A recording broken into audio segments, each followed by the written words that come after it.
pense que par rapport aux réussites qu'a été celle de l'année 2015, la France, l'équipe France, a démontré que à la fois son savoir-faire et sa présence aujourd'hui sur l'ensemble en export sur un certain nombre de continents. Bien sûr, d'autres marchés sont envisagés. Vous parliez de l'Inde. Il y a aussi l'Australie qui a un contrat qui peut être très important pour des CNS, avec des enjeux énormes pour la chaîne de fabrication chez des CNS. Donc ça, c'est des enjeux essentiels.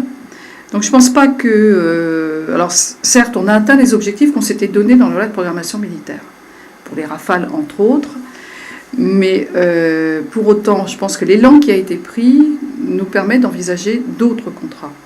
La bagarre va être difficile, il y a de la concurrence bien évidemment, mais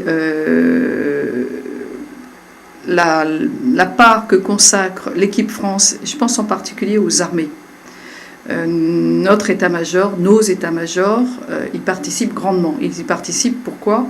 Parce qu'ils utilisent ces mêmes matériels, ils démontrent l'efficacité de notre armement.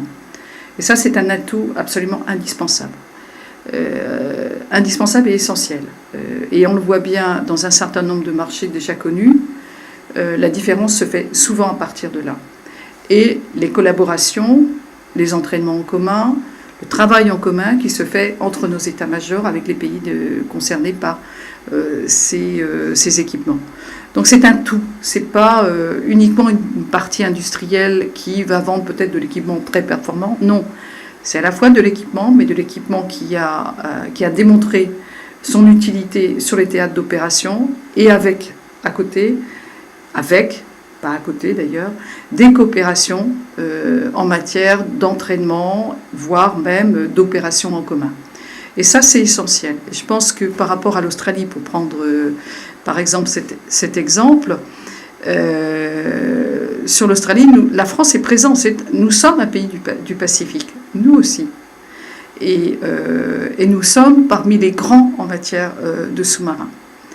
Et je pense que c'est un élément, je l'espère en tout cas, qui va jouer dans les discussions qui sont en train de se poursuivre actuellement avec l'Australie.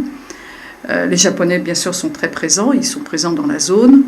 Par contre, les sous-marins qu'ils proposent sont des sous-marins de dimension nettement moins importante et qui répondent pas globalement à la commande qui est celle aujourd'hui de l'Australie.